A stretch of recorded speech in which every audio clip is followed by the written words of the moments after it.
Hoje nós começamos esta nova série de mensagens, o trabalho. E o tema desta noite é o trabalho na visão de Deus. Pastor, por que um tema como esse? Por que trabalhar este tema? Bom, existem algumas considerações iniciais que eu acho que valem muito a pena a gente pensar. Primeiro, poucas coisas na sua vida você dedica tanto tempo. Pouquíssimas coisas você dedica tanto tempo assim. É muito comum que você seja preparado para isso. É a preocupação de muitos pais. Acaba sendo o orgulho de muitas pessoas. Um pai às vezes fala de boca cheia, né? Meu filho passou. Passou no quê? Era a pergunta que eu estava aguardando. Minha filha entrou. Poucas coisas na sua vida você vai conseguir dedicar tanto tempo como o trabalho. Mas não é só isso. Um outro motivo importante é porque poucas áreas da sua vida te levarão a enfrentar tantas tensões como essa. Quer ver só? Quantas vezes você teve tensões que envolvem a fé e a sua profissão? Até que ponto eu caminho? Quantas vezes eu tenho que dizer não? A que preço eu não negocio a minha fé? Porque afinal de contas, é Ele quem me sustenta. Não é um pensamento comum esse, corriqueiro? As tensões não são limitadas somente à fé. As questões das tensões, elas se abrangem também os relacionamentos. Quantas amizades não foram desfeitas por conta do trabalho? Quantos casamentos não foram desfeitos por conta do trabalho? Quantos filhos e filhas não foram negociados por conta do trabalho? A tensão, ela é espiritual, ela é relacional, mas ela é também ética e moral. Porque nesses momentos, os dilemas relacionados à sua prosperidade e à sua moral se chocam. Quando você é convidado a participar de situações que vão te beneficiar, contudo, você só tem que assinar aquele papel, aceitar aquele agrado. Então, poucas áreas da nossa vida trarão esses dois pontos de maneira tão intensa: o tempo e as tensões. O que vai nortear essa série de mensagens? Primeiramente, a palavra de Deus. Ela é a nossa única regra de fé e prática. É nela que nós confiamos. É na sabedoria bíblica que nós recebemos todo o padrão para a nossa vida. Tem mais alguma coisa? Tem. Existe um livro escrito pelo Tim Keller e pela Catherine Walsdorf, que é chamado Como Integrar Fé e Trabalho. E esse livro, ele vai ser um livro de amparo para as nossas reflexões nesse mês. Se você tiver interesse no tema, eu aconselho você a adquirir esse material e se aprofundar com pelo menos 12 capítulos sobre o tema fé e trabalho. Ok? Pensando um pouquinho nisso, qual é o objetivo desta série? Bom, o objetivo dessa série é que ao final do mês de janeiro, a gente tenha respondido algumas dessas questões. Quais são elas? A primeira, por que você trabalha? Por que você levanta todo dia pela manhã e dedica tanto tempo assim a fazer o que você faz? E a proposta é que a gente sonde um pouco as motivações dos nossos corações. Uma outra pergunta é, por que é tão difícil trabalhar? Por que não é mais fácil? Por que não é algo mais agradável? Por que nós não descobrimos algo mais prazeroso e menos conflituoso do que o trabalho? E a terceira pergunta, que talvez seja a cereja do bolo de toda essa série. Como nós encontramos satisfação em nosso trabalho através do Evangelho? De que maneira o Evangelho entra nessa história e molda a minha visão acerca do que eu faço? Porque quando eu olho para essas perguntas, eu consigo olhar também para a cultura que eu estou inserido. E nessa cultura que eu estou inserido, nós percebemos que o trabalho, ele é expressivamente individualista. Por mais que as empresas tentem colocar a questão da somos um grupo, somos um time, somos uma família, estamos juntos, a gente sabe que no fim das contas, o que importa é o ganho de cada um. No frigir dos ovos, é isso que a cultura impõe para nós. Tanto que você é motivado essencialmente, não porque a empresa possui um belo projeto de sustentabilidade, mas porque no determinado mês, você vai ter aquela divisão que vai te dar o faz-me rir. Não é verdade? A cultura ainda propõe uma realização pessoal sem limites para quem trabalha. A cultura ainda tenta incutir na nossa cabeça que a sua identidade está essencialmente associada à sua profissão, ao seu trabalho. Sabe por quê? Porque é assim que nós nos apresentamos. Já reparou nisso?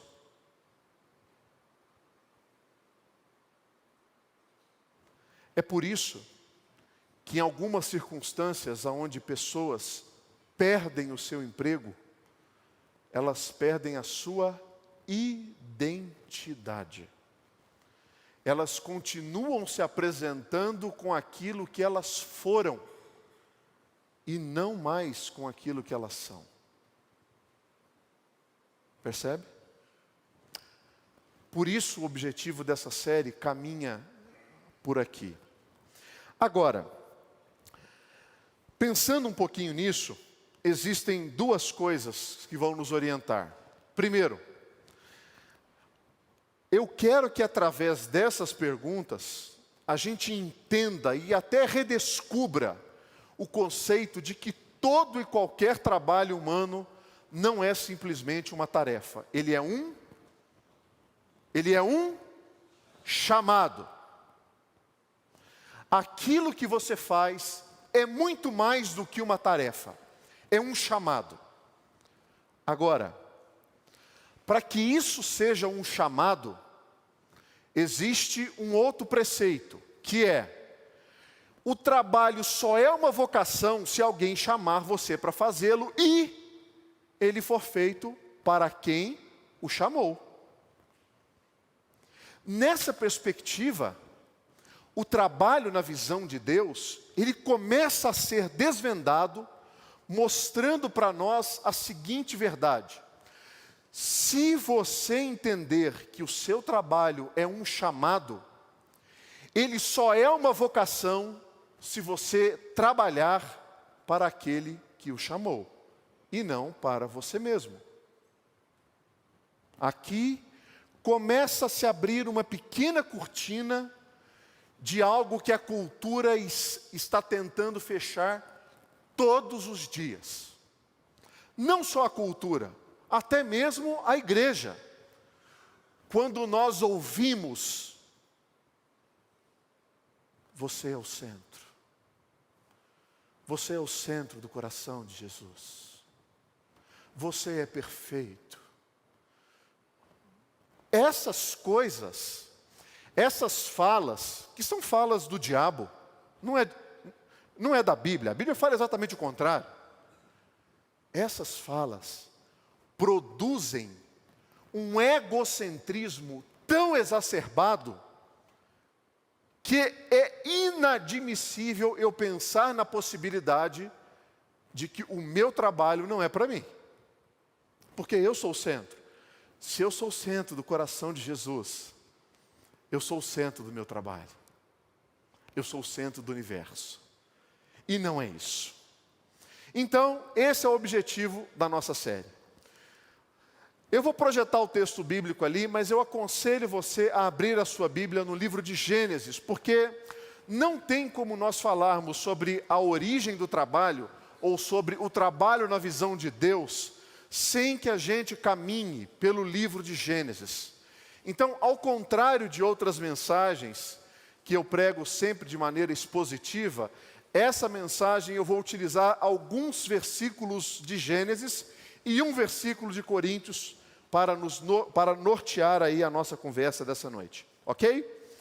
Então, o trabalho ele inicia no livro de Gênesis. Em Gênesis capítulo 2, versículo de 1 a 3 e o versículo 15, diz assim: assim, pois, foram acabados os céus e a terra e todo o seu exército. E havendo Deus terminado no dia 7º a sua obra que fizera, descansou nesse dia de toda a sua obra que tinha feito. E o abençoou Deus o 7º dia e o santificou, porque nele descansou de toda a obra que como Criador fizera. Tomou, pois, o Senhor Deus ao homem e o colocou no jardim do Éden para o cultivar e o guardar. Esses versículos iniciais do livro de Gênesis mostram que o trabalho faz parte do próprio ser de Deus. Os dois versículos, o versículo de número 2 e o versículo de número 3, utilizam esta palavra, obra. Deus terminado no 7º dia a sua obra. Versículo 3, porque nele descansou de toda a sua obra. Existem duas palavras na língua hebraica para designar trabalho, e elas podem ser traduzidas por trabalho, por obra, por fazer. Nesta tradução, as duas palavras utilizadas em obra são a mesma palavra. E o que essa palavra tem a dizer?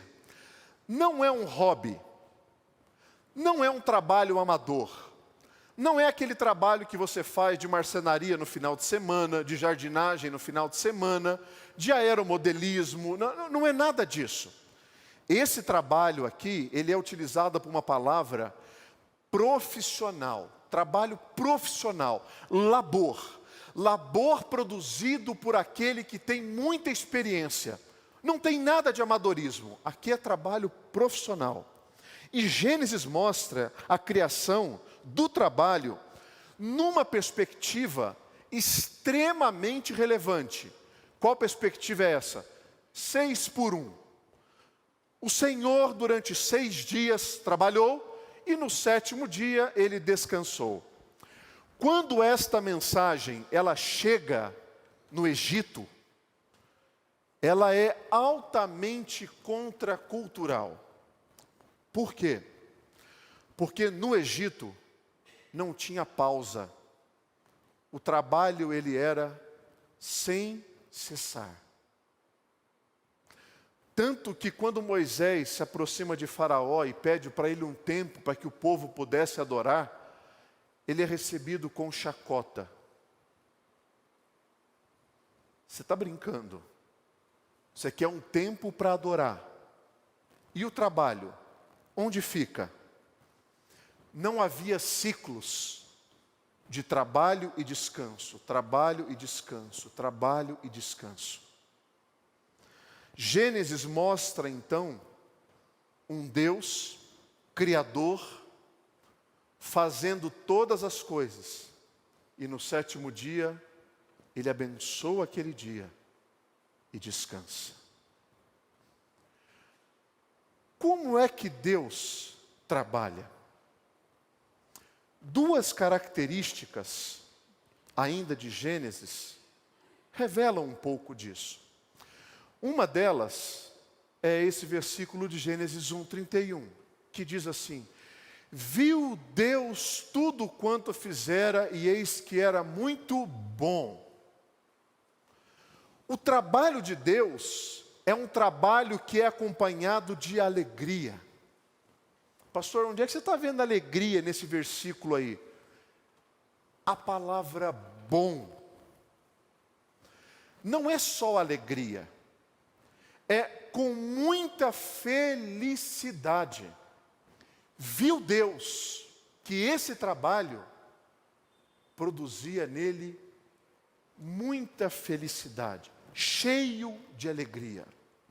Uma outra característica é que o trabalho que Deus faz, Ele também sustenta.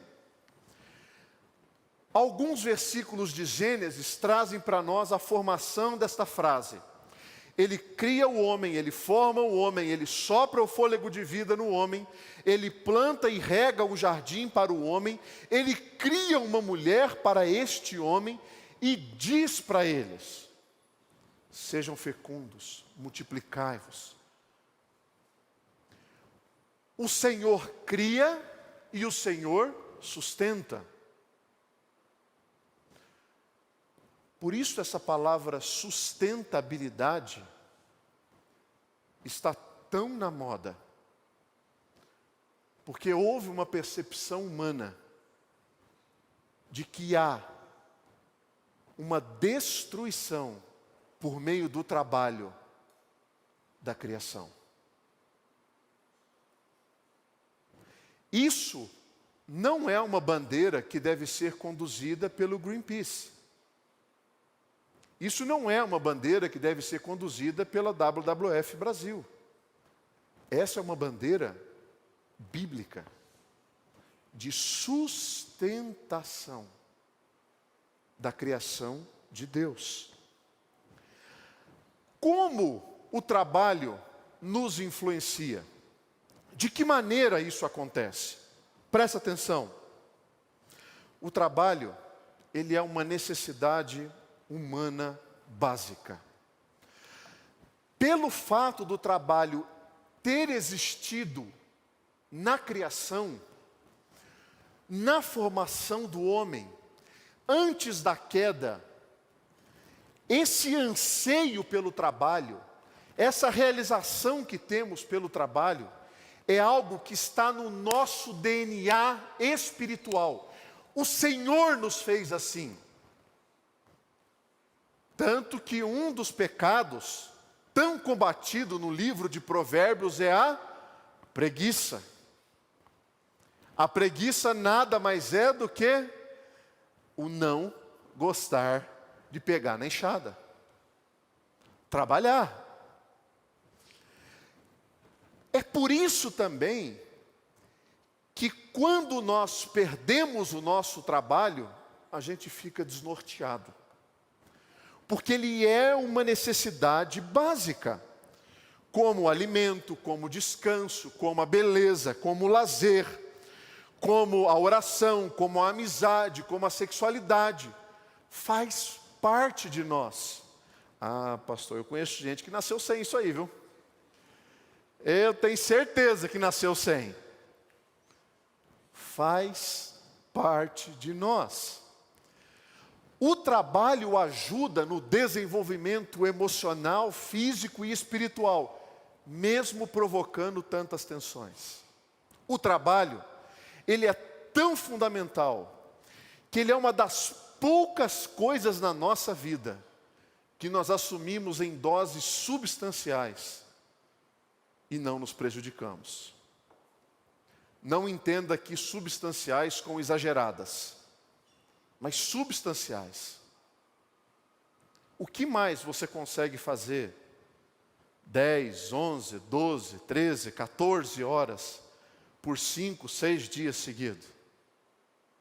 Ao longo de 10, 15, 20, 30 anos. Sem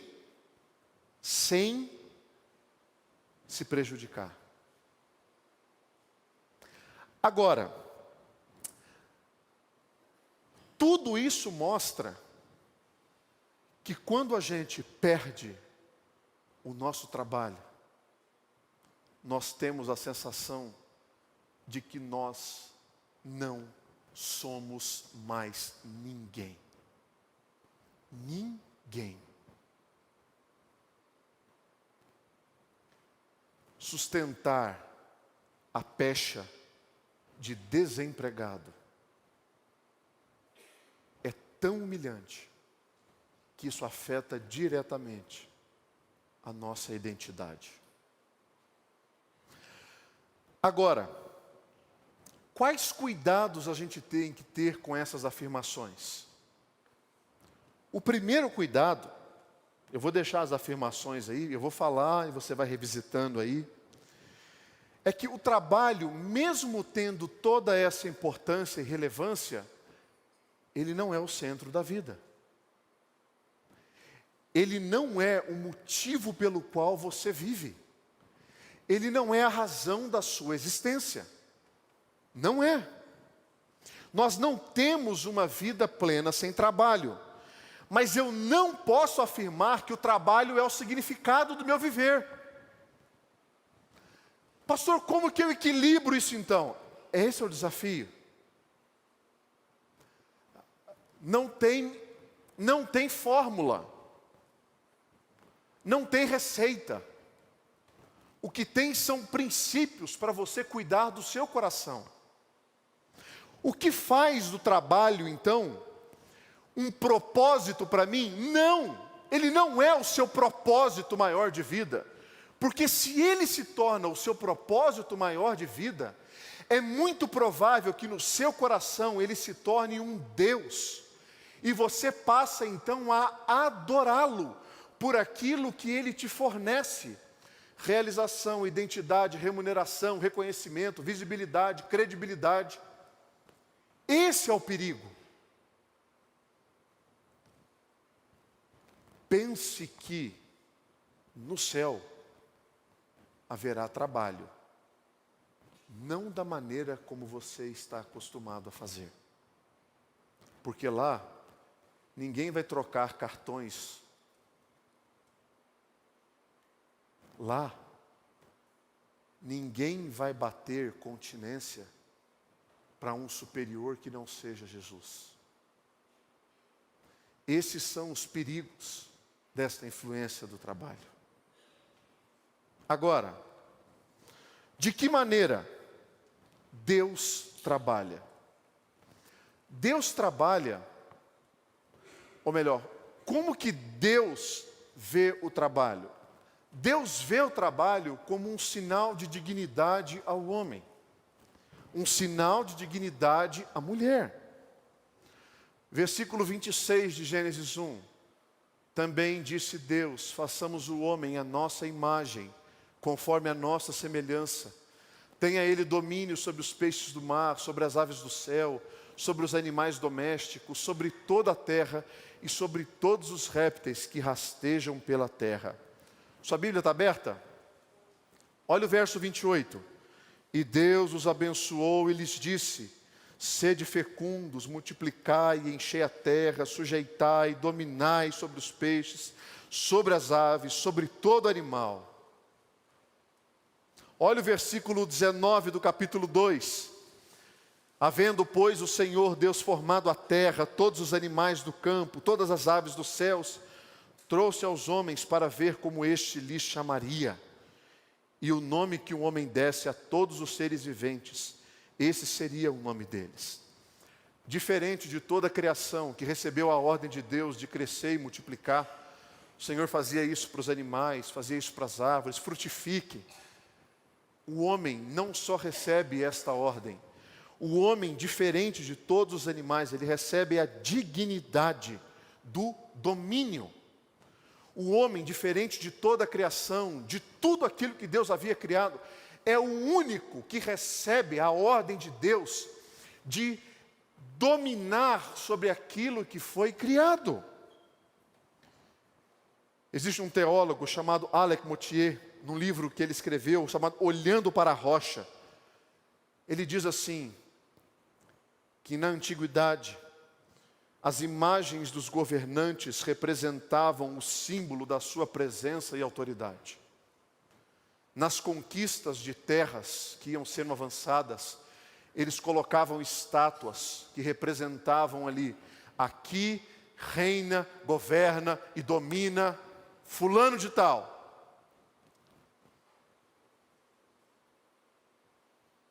Em Gênesis, nós somos a imagem de Deus colocada na terra para dominar, para governar, para ter a terra debaixo da nossa sujeição. Nós representamos Deus em cada local que nós estamos. Onde você está? Onde Deus te colocou? A imagem de Deus em nós representa exatamente isso. Aqui é o Senhor que governa. E nós somos representantes. O trabalho na visão de Deus é algo que nos é conferido dignidade. Nós somos diferentes de todas as outras coisas criadas. Nós somos convocados a representar a Deus aqui neste mundo, desenvolvendo a criação, colocando ordem, criando, cuidando de tudo que o Senhor fez. O trabalho é digno. Ah, pastor, não é meu salário, não é não. O trabalho que você faz é digno. Deus se revela em Gênesis como um jardineiro que cria todo aquele jardim, cuida, que com a sua aquarela pinta, dá cor, dá movimento, dá vida. No Novo Testamento, o Senhor se revela não como um jardineiro, mas como um carpinteiro. E você quer fazer distinção entre trabalhos? E você quer fazer distinção entre trabalhos mentais e trabalhos manuais? Né? Eu já contei para vocês aqui, todo dia que eu chego na igreja eu ouço, e aí pastor, só na moleza? Todo dia, irmãos, tem 10 anos. É a distinção. Trabalho é o meu. Pego aqui, limpo, varro, enxugo, chacoalho, pego, prego, subo, capino. O seu não. Você quer fazer distinção de trabalhos? Você se acha melhor porque o seu trabalho foi adquirido com um diploma de graduação, pós-graduação, mestrado, doutorado, pós-doutorado e por aí vai? Bobeira. Todo trabalho foi dado por Deus como dignidade ao homem. Todo trabalho. Pastor, mas o seu trabalho não é um pouco mais santo do que o meu, não? Às vezes eu tenho a impressão de que o seu trabalho é mais santo. Às vezes eu acho que Deus pode olhar para o Senhor e falar assim: puxa, isso aqui é trabalho. Não o meu. Para com isso. Para com isso. O Senhor não faz essa distinção entre o secular e o sagrado. O que existe distinção é entre o profano e o sagrado, não entre o secular e o sagrado. O seu trabalho, como médico, advogado, gari, faxineiro, faxineira, seja lá o que você faz, não é nem um pouco menor em termos de nobreza espiritual do que um missionário que entrega a sua vida para ir trabalhar na Coreia do Norte, ou no Irã, ou onde seja lá o lugar que for, ou eu como pastor. Não.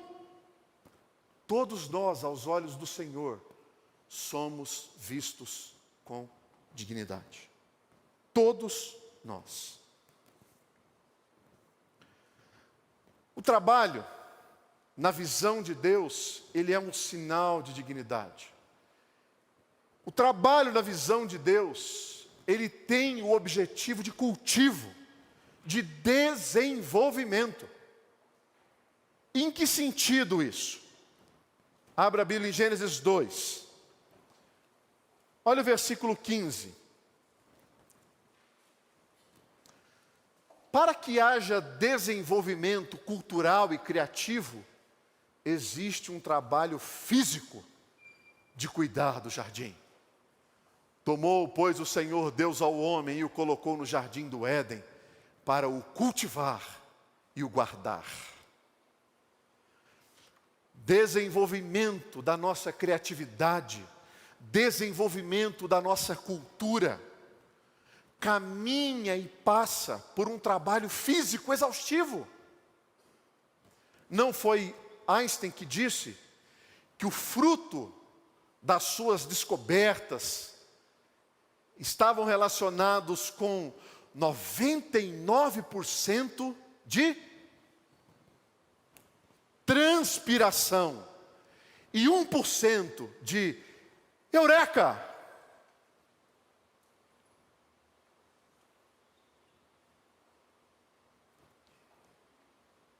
Um grande pianista, quando se apresentou, provocou comoções em toda a plateia.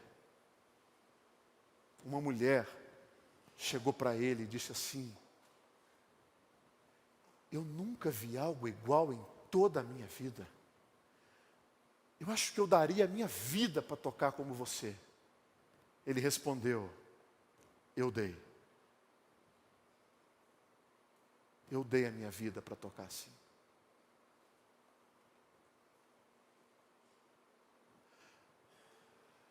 O objetivo de Deus, quando nos coloca no jardim do Éden, é para cuidar, desenvolver, multiplicar, frutificar aquilo que Ele havia criado.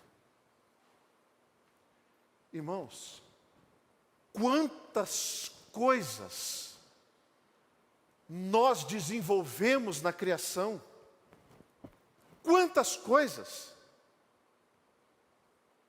Comigo aqui, só aqui, eu estou com um controle que eu aperto o botão aqui, vai lá para lá, muda o slide, vem o sinal para cá, muda nas duas televisões, muda aqui.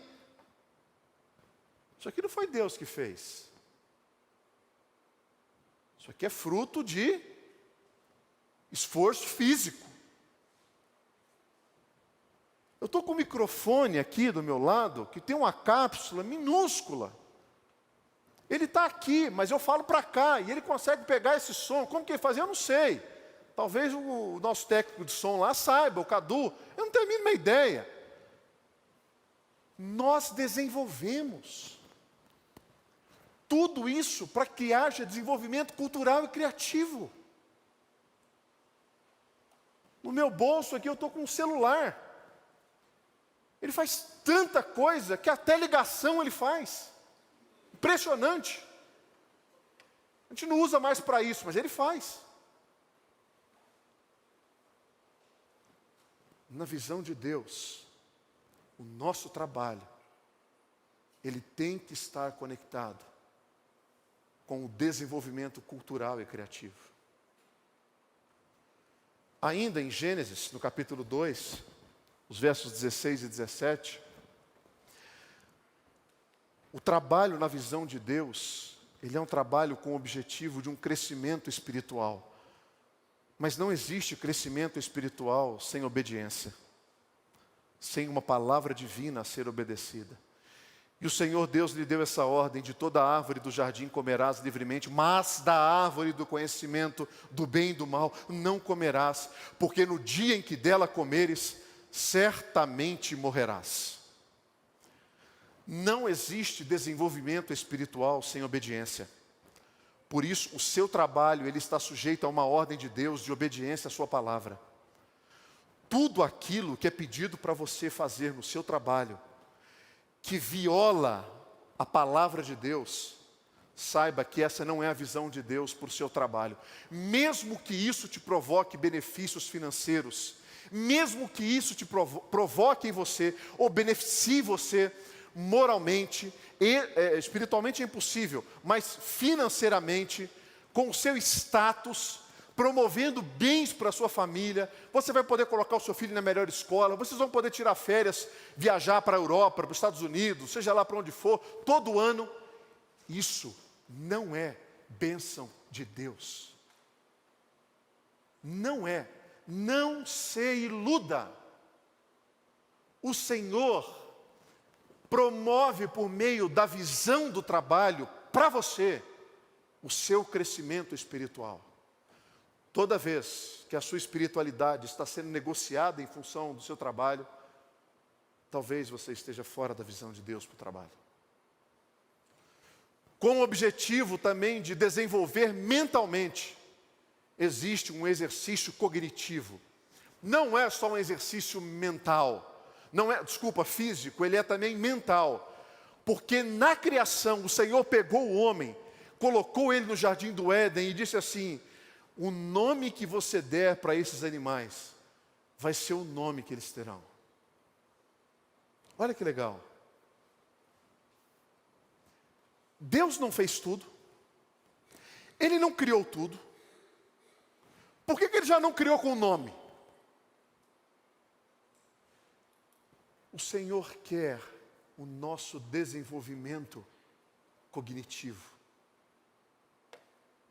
Por isso, estude, leia, se aplique no seu desenvolvimento cognitivo. Não tenha preguiça. Você sabia que entre os evangélicos de linha reformada, o índice de analfabetismo é 0? Porque quando os pais apresentam seus filhos para o batismo, uma pergunta que é feita assim: você promete diante de Deus, da comunidade cristã, que você vai instruir ou vai pedir que seja dada instrução para que o seu filho aprenda a ler a palavra de Deus por si só? E eles dizem sim. A visão de Deus para o trabalho caminha na linha de que é necessário um desenvolvimento mental, cognitivo, para cada um de nós. A instituição do casamento e a criação de Eva foram provisões para que a raça humana se desenvolvesse numa sociedade plena. Pergunto: se Deus criou todas as coisas, por que Ele já não fez o mundo plenamente povoado? De novo, nós somos conduzidos na criação para desenvolvê-la. A vida de um homem e de uma mulher, como casal, aos olhos de Deus, é também trabalho. Esse trabalho é bom, né, pastor? É uma bênção, irmãos. É por isso que Deus faz isso dentro de um ambiente de aliança, de compromisso, de fidelidade, de pureza. É aqui que a gente se desenvolve. Uma terceira e última visão de Deus acerca do trabalho é que o trabalho, ele é um serviço. E aqui a gente vai lá para o Novo Testamento. Sabe por quê? Porque o Antigo Testamento, ele dá o ponto inicial de toda essa visão, dessa compreensão da visão de Deus sobre o trabalho. Mas é o Novo Testamento que confere o discernimento e o propósito acerca do nosso trabalho. Olha só o que diz esse versículo escrito pelo apóstolo Paulo. Ande cada um segundo o Senhor lhe tem distribuído, cada um conforme Deus o tem chamado. É assim que ordenam em todas as igrejas. Qual é o contexto que o apóstolo Paulo diz essa frase? Ele está falando daquele contexto em que pessoas estavam casando com fé diferente. Uma mulher casava com um homem que não tinha fé em Cristo. E aí ele falava, olha, pelo seu comportamento, a sua casa vai ser abençoada por você. Aí ele fala também acerca dos relacionamentos de marido e mulher. Ele fala sobre os relacionamentos entre patrão e empregado. Olha, se você é escravo, não se preocupe com isso. Seja escravo adorando e glorificando a Deus por meio do seu trabalho. Se você é o senhor desse escravo, não se preocupe tanto com isso. Mas governe com todo a sua devoção e temor a Deus. Você fala, meu Deus, como que é possível um negócio desse? Irmãos, eu não sei como que é possível, porque eu não vivo mais dentro daquela cultura. Mas o princípio que o apóstolo Paulo está aplicando para nós aqui é extremamente amplo. É extremamente amplo. Presta atenção nessa palavra que ele utiliza aqui, como chamado. Cada um conforme Deus o tem chamado. Esta palavrinha é uma palavra no grego utilizada para coisas muito espirituais. Por exemplo, ela é utilizada quando o Senhor Jesus chamava alguém à salvação. Isso é muito espiritual, não é? É muito espiritual. É a palavra quando Cristo chama os seus discípulos para segui-lo. Ser apóstolo, ser discípulo, é muito espiritual. É a palavra que é utilizada no Novo Testamento para o chamado ao corpo de Cristo, a conversão. Nossa, isso é muito espiritual. Mas o apóstolo Paulo usa a mesma palavra, não mais para falar de coisas que a gente considera espiritual. Ele utiliza essa palavra para chamar as pessoas a viverem, cada um conforme Deus o tem chamado. Nesta palavra, Paulo não está se referindo às coisas eclesiásticas, mas às coisas vivenciais, a vida prática. Marido, mulher, circunciso, incircunciso, escravo, senhor, são questões econômicas e sociais. Esse versículo, ele pode ser entendido assim: da mesma maneira que o Espírito Santo passeia no nosso meio e concede dons para algumas pessoas, você vai ensinar, você vai louvar, cantar, você vai tocar, você vai servir, você vai contribuir, você vai ser um líder, você vai governar. Esse mesmo Deus, nesse mesmo Espírito, transporta essa realidade para o mercado de trabalho. E no mercado de trabalho, é o Senhor que está abrindo portas para você assumir o cargo que você assumiu, para você ser naquele ambiente uma bênção de Deus, conforme o chamado de Deus. Essa é a visão de Deus para o trabalho. Diante disso, como eu posso conceber a ideia de que o trabalho é uma maldição?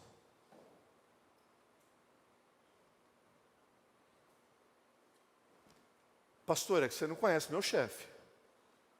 Eu não conheço, mas Deus conhece. O Senhor te colocou lá, sob a autoridade dEle.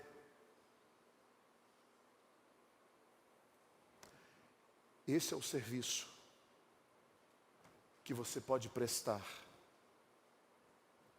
a Deus e à comunidade. A Deus e à cidade.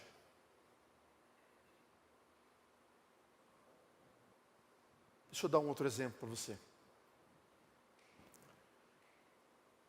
Quantos aqui no nosso meio têm a convicção de que vereadores, deputados, prefeitos, governadores, senadores, presidente, são colocados por Deus como autoridade diante de um povo?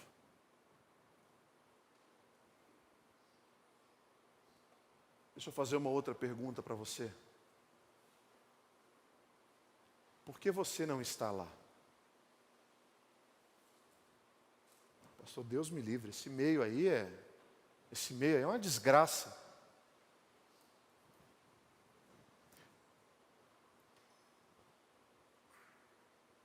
Será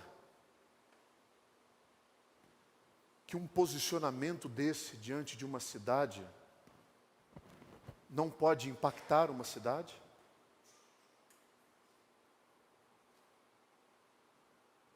Se José e Daniel, biblicamente, foram colocados nesses postos para ser bênção para uma nação, por quê? Essa concepção grega que nós temos, de que o trabalho é uma desgraça, o trabalho é um mal necessário, o trabalho é uma porcaria, o trabalho eu só faço porque eu não vejo a hora mesmo de me aposentar e não ter que trabalhar nunca mais na vida. Irmãos, o que o texto está dizendo, a cada um, o Senhor distribui.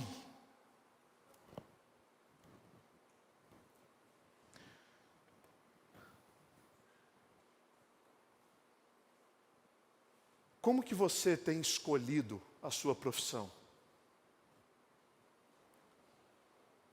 Como?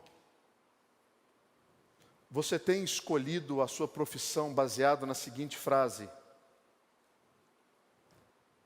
pastor, eu entendo que a vontade de Deus, ela é conduzida por aquela oportunidade em que eu sou melhor pago e recebo maior status. Será? Será que você não tem que passar a avaliar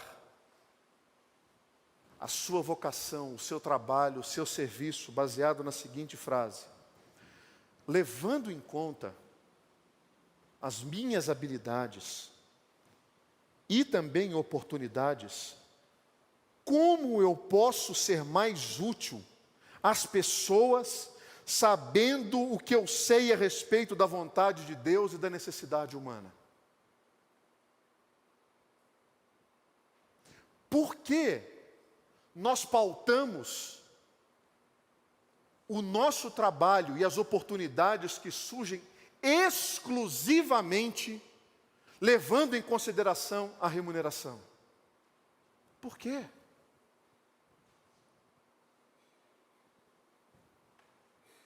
O trabalho na visão de Deus é um serviço prestado ao próximo, prestado a Deus, por meio da vontade dEle.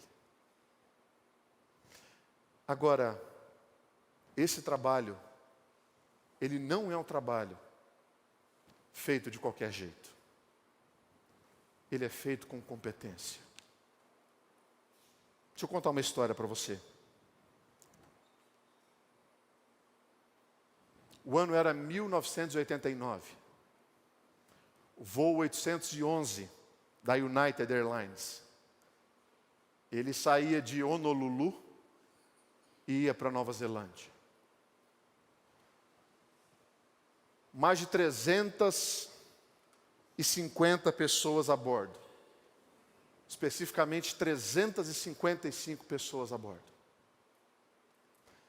Esse avião estava a 6.700 metros de altitude. Uma das portas desse avião se rompe. A cabine é despressurizada. 9 pessoas são sugadas para fora. Algumas dessas pessoas atingem a turbina do lado direito. Essa turbina ficou danificada. O comandante, o David Cronin, quando recebe todas aquelas informações no painel, ele toma uma atitude. Ele tira tudo do comando automático e passa o comando para as suas mãos e para os seus pés. 38 anos de experiência.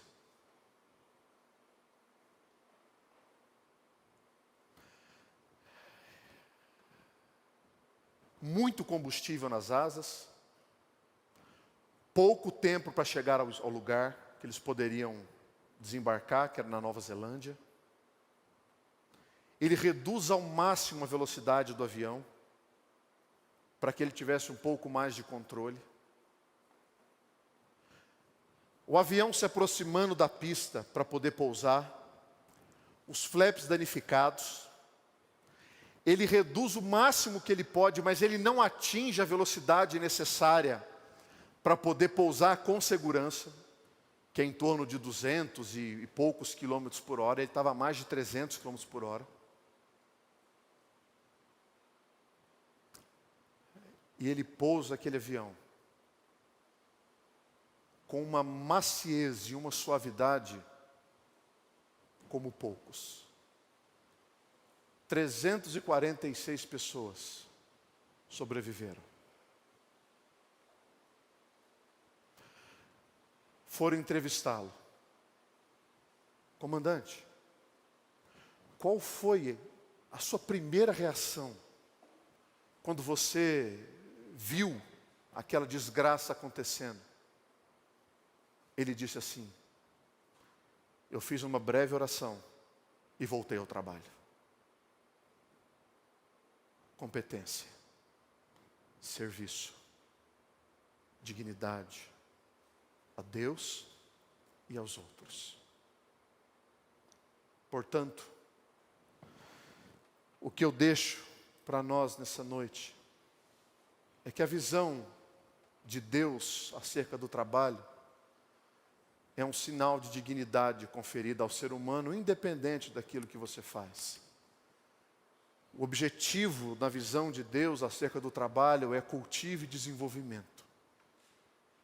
E o objetivo e a visão de Deus acerca do trabalho é que é um serviço prestado, primeiramente a Deus e depois ao próximo. Na semana que vem, nós continuamos essa série de mensagens. E o tema é o trabalho na visão do homem. Porque agora, tudo que nós vimos aqui hoje é Deus. Como que nós nos relacionamos com o trabalho hoje?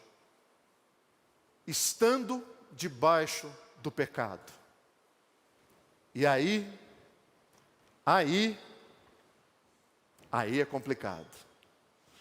Mas a graça de Deus, que o Senhor, em Jesus Cristo, nos abençoe. Amém.